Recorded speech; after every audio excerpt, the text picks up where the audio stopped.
नमस्कार मित्रों, हमारे YouTube चैनल पे आप सबका स्वागत है। चैनल को लाइक सब्सक्राइब जरूर कर लें जिससे हमारे सारे नोटिफिकेशन आप तक पहुंचते रहें। अभी हम चर्चा करने वाले हैं भारतीय संविधान के आर्टिकल 250 और 51 पे। इसमें कुछ महत्वपूर्ण जानकारी है जो आपको हम आज देने जा रहे हैं। हम चाहते हैं कि आप लोग जल्दी से जल्दी आगे बढ़ें, सीखें और हम ये चैप्टर क्लोज करने वाले हैं। आर्टिकल 395 बहुत लंबा चैप्टर हो जा रहा है मित्रों, लेकिन पूरा संविधान हमारे इसी चैनल पे आपको पूरा एक संक्षिप्त मातृभाषा में मिल जाएगा जो आपको बहुत आसानी से याद हो जाएगा। और आप जब पैरा विधानसभा है ना, तो आप जब संविधान खोलेंगे तो उसमें आपको बहुत ही हार्ड तरीके से रीड करना पड़ेगा, है ना, और रीड करना पड़ेगा क्योंकि उसमें जो भाषा शैली है ना बहुत ही हार्ड है। तो हम यहाँ संक्षिप्त में बता रहे हैं आपको, आसान भाषा में, आप लोग समझे जरूर, क्योंकि ये जो हमारे टॉपिक्स हैं नोट्स की तरह तैयार कर रहे हैं हम आपके लिए। आपको यूपीएससी वगैरह में बहुत आसानी से आप इनके सॉल्व कर सकते हैं क्वेश्चंस। और हम आगे बहुत से लॉ हैं उन सब पे चर्चा करेंगे, लेकिन हम सबसे पहले मुद्दा हमारा है कि संविधान जब तक ख़त्म नहीं होगा मैं आगे नहीं बढ़ सकता। पहले हम बेस पढ़ाएंगे, है ना। आपने सुना है बेबी को बेस पसंद है, तो सबसे पहले बेस जानो तभी आगे आपको सब कुछ पसंद आएगा। तो यहाँ पे आर्टिकल 250 क्या है?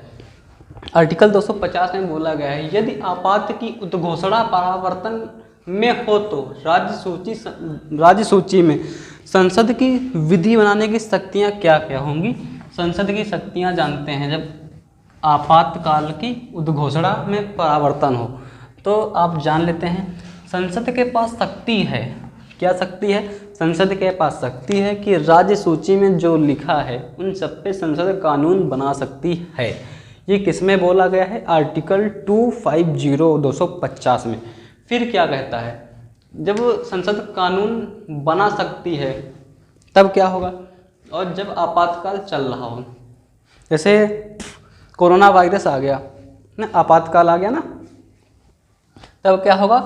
संसद कानून बना सकती है क्योंकि राज्य सूची में मेंशन किया गया है। कोरोना के समय संसद ने कानून बनाया था, बहुत सारी चीज़ें, बहुत सारे लोगों को तुम्हारा ये राशन गल्ला पानी सब फ्री मिल रहा था ना, तो बंद भी हो गया बाद में, है ना, तो इस पर कोई क्लेम करने नहीं गया।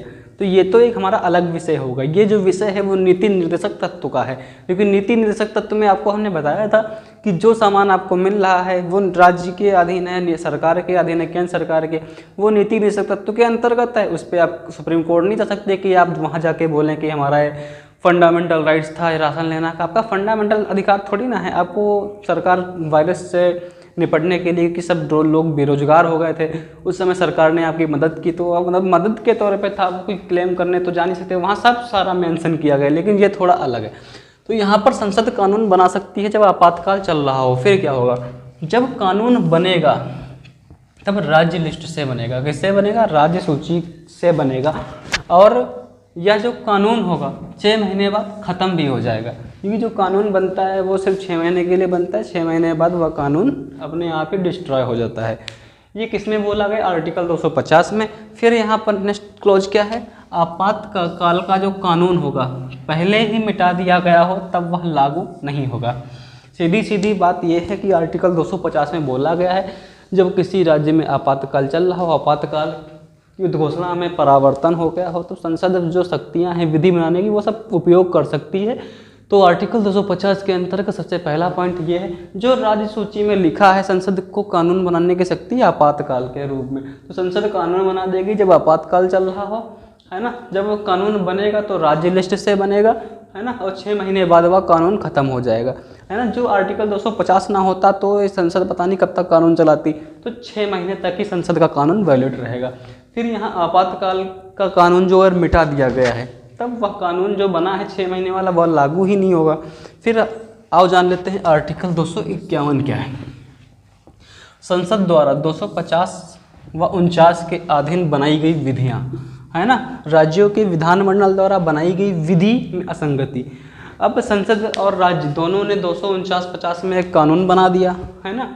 ये किस में कहा गया है? आर्टिकल 251 में कहा गया संसद द्वारा और विधानमंडल द्वारा 249 आर्टिकल 250 के अधीन एक कानून बना दिया गया, उन दोनों में असंगति हो गई। फिर क्या होगा भाई? सब बड़ा डिफिकल्ट टॉपिक है।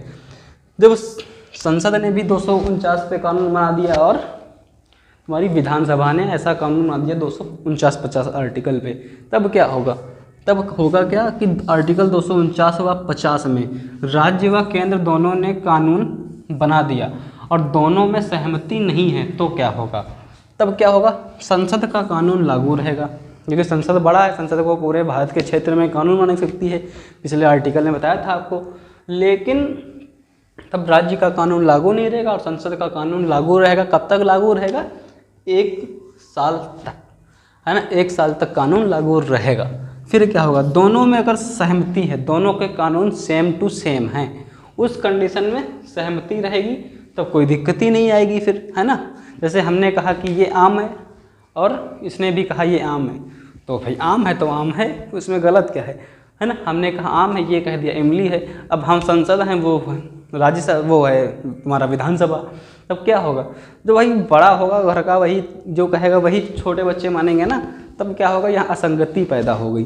तब उस कंडीशन में थोड़ा कानून जो होगा वो बड़े का ही रहेगा। बड़े ने कह दिया आम है तो आम ही है, बच्चा तो कहेगा हाँ ठीक है भाई, तुमने आम कह दिया तो आम ही है, इमली थोड़ी ना हो जाएगा। तो ऐसी ऐसी बातें यहाँ बोली गई हैं।